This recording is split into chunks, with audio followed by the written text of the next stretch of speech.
Good evening, my name is Garrett, and welcome to The Last Call. Tonight's final drink is from the West Fork Whiskey Company. This is their wheated bourbon, coming in at a 45% ABV, at least 3 years old.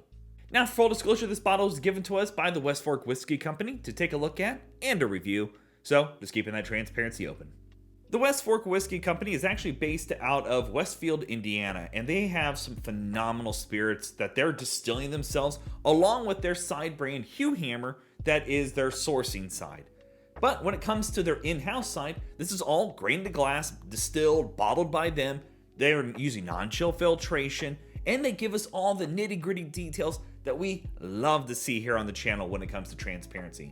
Again, we know this is at least 3 years old, and they also tell us a mash bill, which is 73% corn, 17 wheat, and 10% rye, which is a really cool, fun mash bill with it.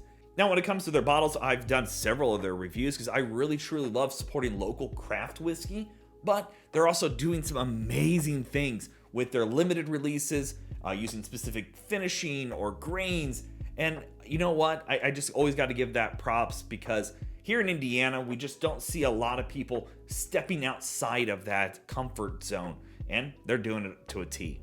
So let's just get into the bottle itself here. As always, we'll be trying it two different ways. First way, neat, no ice, no water. Second way, we'll add just a drop of water, see if anything changes up. Alrighty. Yeah, I love their look on here. They tell us right on the back of the bottle what they're doing with the mash bill and everything like that too. As always, make sure you like the video, subscribe to the channel, hang around for a bit, become a member if you'd like. If you're interested in some of the other reviews over the West Fork Whiskey Company's bottles I've done, they'll be linked up above and down below, along with a link to their website and the Salebox website for them as well. So you can check them out. When they get more product on the Salebox stuff, you'll be able to order it and have it shipped directly to you as well. Very dark oaky, almost like a dark espresso color on there. Alrighty, let's go for notes. Right away, you get that wheated spiciness going on, like cinnamon red hots. Beautiful waxiness in there as well. They have what I call the craft note, which is kind of well-aged antique furniture, and you know it's got a layer of shellac over it. But the corn sweetness in here is helping balance a lot of those wheat notes. So you get this kind of sweet corn butteriness going on. But that wheat in there is bringing across that kind of cinnamon, almost dry cinnamon. Like a cinnamon stick that's been grated. And the rye spiciness is also kind of peeking through. It's getting a little bit of an herbalness in there. Not really a medicinal kind of note, but kind of like a herbal rye bread. A little bit of that black tea is starting to show up here as well. Oh, that's a gorgeous nose. No ABV, nothing harsh, no off notes. Just a beautiful example of a wheated bourbon. All right, let's go for a taste. Right away, it's very sweet. You get a lot of the sweet grains going on in here. The corn is kind of cutting through with a little bit of butteriness. And then you get this beautiful burst of that wheat dry spiciness in there. A little bit of clove, a little bit of nutmeg, but for me it's that sweet cinnamon going on. And it coats the palate beautifully. Doing the non-chill filtration really holds in a lot of those great flavors. And then you get that kind of tail end of it is that bit of rye spiciness going on in there. Not quite rye bread on the taste, but just a nice rye wheat spiciness kind of playing back and forth on there. It's really good. Second sip here, I'm getting a little bit more of that sweet corn and a bit more charriness from the cask. It's bringing across that oak, the vanilla, the caramels, which is typical in all your bourbons. But here, you're getting more of that barrel charriness. Like if you ever thieved from a barrel and went right into your glass, that's the kind of charriness I'm picking up on this.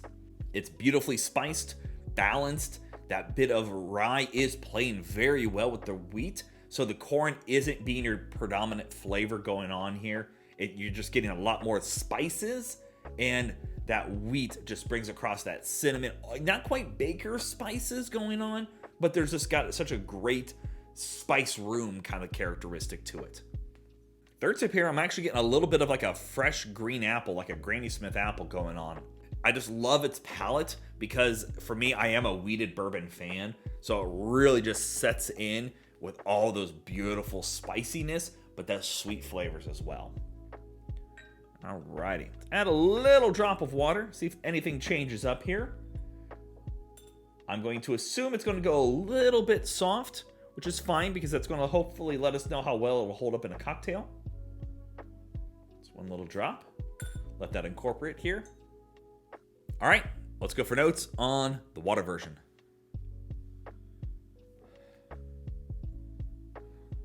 Honestly, very close. If anything, I'd say maybe 10 or 20% dialed back, if that. Still getting a lot of those sweet cinnamon notes, like again, a cinnamon red hots for me. A little bit of oak cask is showing up on the nose now. I really wasn't finding much of that on the nose. And for me on the neat version, the cinnamon notes are kind of dominating over the oaky of the barrel itself. But it's kind of peeking through now, and that's kind of the fun thing of doing an experiment like this. But overall, very similar noses. If anything, this is dialed back just a little bit. Doesn't get angry, no ABV, nothing harsh, no off notes on the nose. Just a really solid bourbon still. All right, let's go for a taste. Actually, I woke up a little bit more of the green apple sweetness I was finding. Almost green apple Jolly Rancher. It comes across with a bit of green apple Jolly Rancher in there. I like that. Let's go back to the neat one.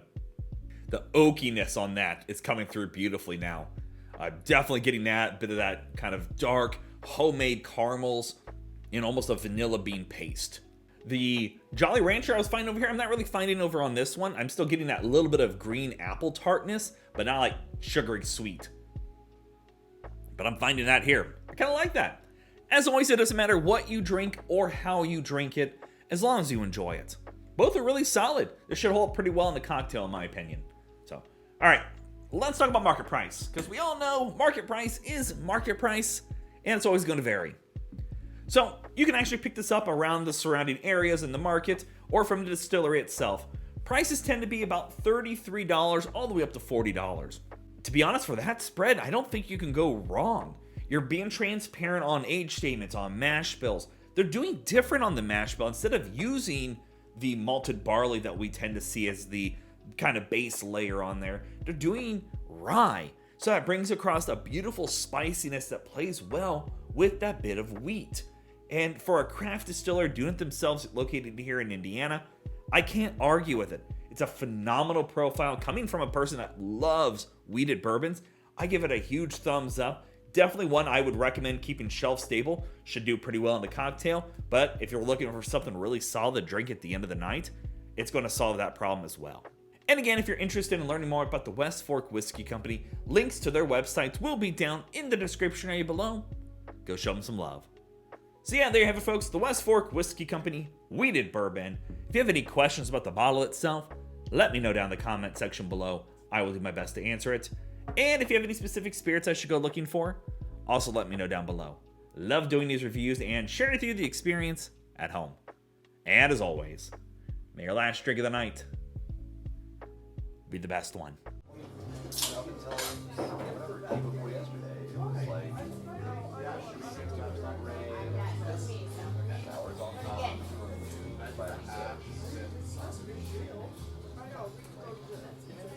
You know, I even like it might